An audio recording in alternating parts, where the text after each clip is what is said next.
Sahabat YouTube dimanapun Anda berada, berjumpa kembali dengan saya di WSJ Channel.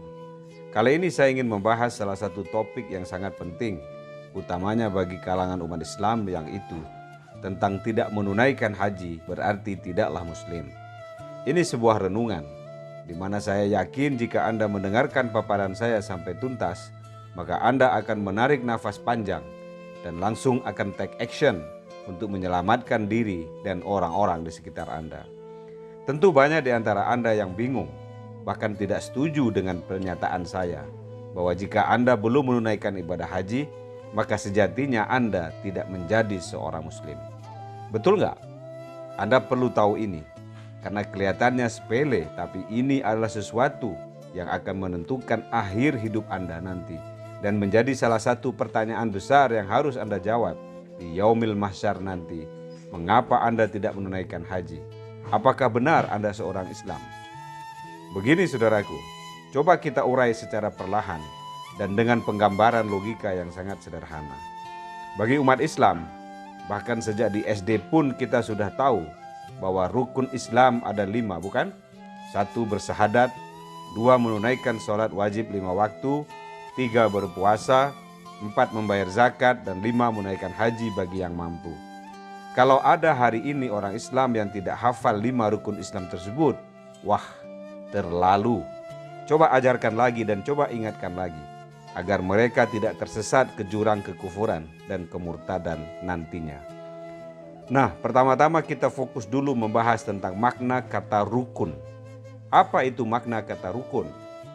Menurut Kamus Besar Bahasa Indonesia, rukun sebagai kata benda adalah satu yang harus dipenuhi untuk sahnya suatu pekerjaan. Contoh, tidak sah sholat yang tidak cukup syarat dan rukunnya. Kedua, artinya adalah azas, dasar, dan sendi. Contoh, semuanya terlaksana dengan baik, tidak suatu pun yang menyimpang dari rukunnya. Dari Wikipedia Bahasa Indonesia, rukun merupakan suatu pekerjaan yang harus dimulai sebelum melakukan pekerjaan lain. Rukun juga dapat dikatakan sebagai sendi atau dasar untuk melakukan sesuatu. Rukun menurut ajaran Islam merupakan hal yang pokok yang tidak boleh ditinggalkan. Contohnya dalam pelaksanaan sholat, yaitu membaca Al-Fatihah. Nah, intinya kata rukun itu adalah sesuatu yang mengisyaratkan sebuah kewajiban, suatu hal yang pokok yang apabila tidak dikerjakan maka menjadi kurang maknanya, atau menjadi tidak berarti, bahkan menjadi tidak sah suatu pekerjaan itu. Sebagai contoh yang gampang misalnya, apa kira-kira rukun bersekolah? Seseorang dikatakan bersekolah, maka dia wajib mengerjakan atau melalui rangkaian proses bersekolah, misalnya mendaftar ke sekolah, mengikuti pelajaran dengan hadir baik secara fisik maupun virtual, mengikuti ujian atau tes demi tes, sampai kepada memperoleh ijazah dan surat kelulusan. Apa mungkin orang dikatakan lulus sekolah kalau syarat rukun sekolah seperti ijazah tidak dia miliki? Beberapa tahun lalu misalnya, seorang akan lulus sekolah apabila mengikuti salah satu rukunnya, yaitu ujian nasional. Dan bayangkan, demi memenuhi syarat rukun sekolah tersebut, maka semua siswa berjuang belajar sangat keras. Bahkan harus menambah lagi dengan kegiatan kursus, bangun di tengah malam, belajar lagi dan belajar lagi, sampai orang tuanya pun stres, batuk-batuk dan mencret-mencret karena mengkhawatirkan anaknya nanti tidak lulus ujian nasional. Satu contoh lain misalnya rukun naik pesawat. Apa saja rukun naik pesawat? Orang dibolehkan terbang naik pesawat apabila tentu melakukan syarat sahnya, antara lain membeli tiket, datang paling lambat 1 jam sebelum jadwal penerbangan, tidak membawa bagasi yang berat ke kabin.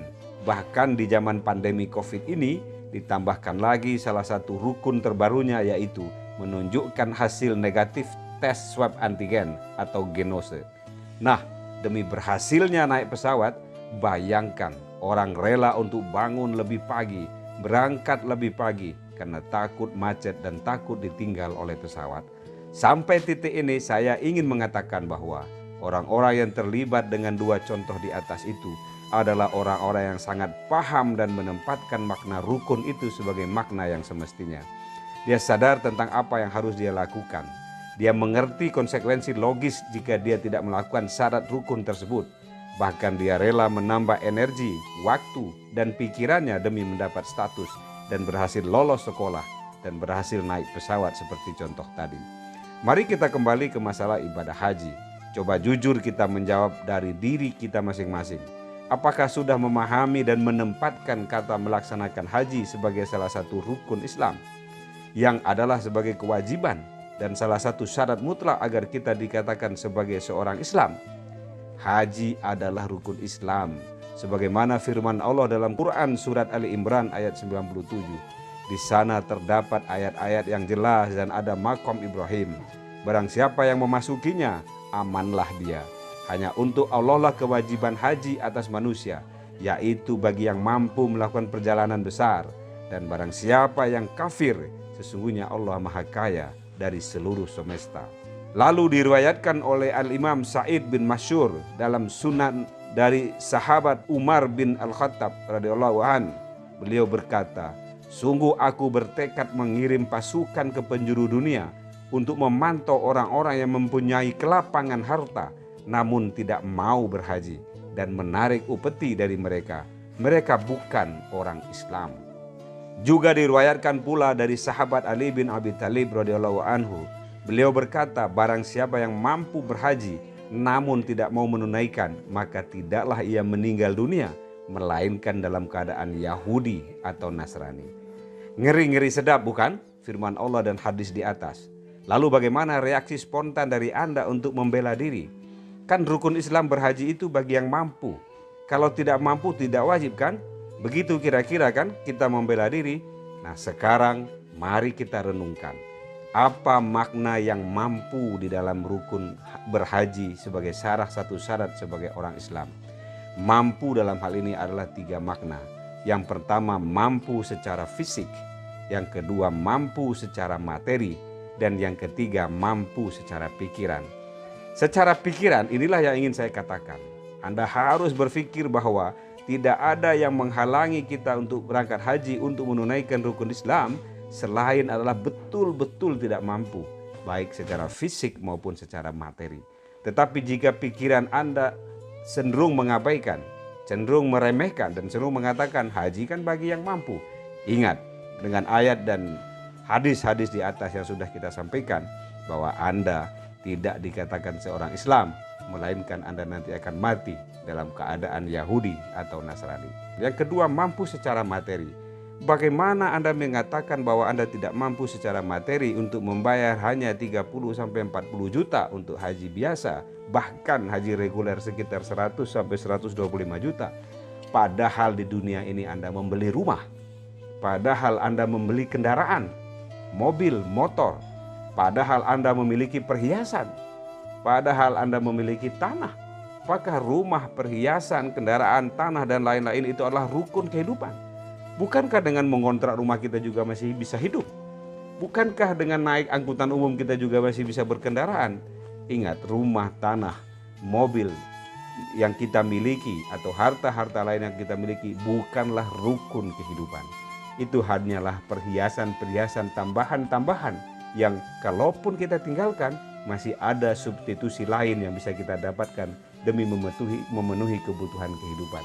Tetapi kita mengatakan tidak mampu naik haji padahal kita beli rumah 100 juta. Mana ada sekarang rumah 100 juta, Anda beli rumah 300 juta. Tetapi kita gampang mengatakan kita tidak mampu padahal kita memiliki tanah 1000 meter. Padahal kita memiliki 3 ekor, 2 ekor sapi. Maka dari itu benarlah kata-kata orang terdahulu kita, nenek moyang kita, orang-orang kampung.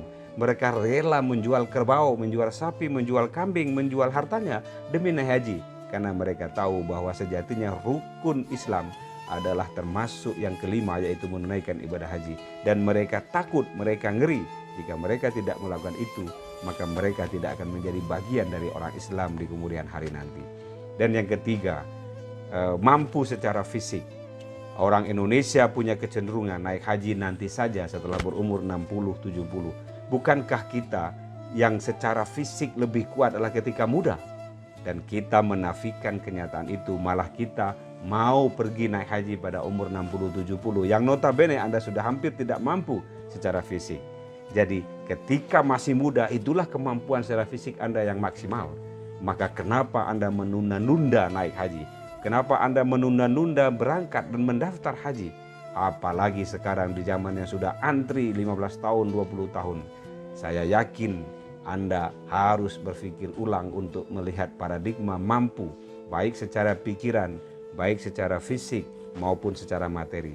Jika Anda masih sehat, jika Anda masih muda, jika Anda sudah mulai berinvestasi, membeli rumah, membeli perhiasan, membeli kendaraan, sejatinya kata mampu itu sudah melekat pada diri Anda. Dan jika Anda tidak mendaftar dan berangkat haji, ingat saja ayat-ayat dan hadis-hadis yang saya sudah bacakan di atas, Anda bukan golongan orang Islam ketika Anda meninggal nanti. Mudah-mudahan ada manfaatnya. Sampai bertemu kembali. Di balik kesulitan pasti ada kemudahan. Di balik kesulitan pasti ada kemudahan. Salam.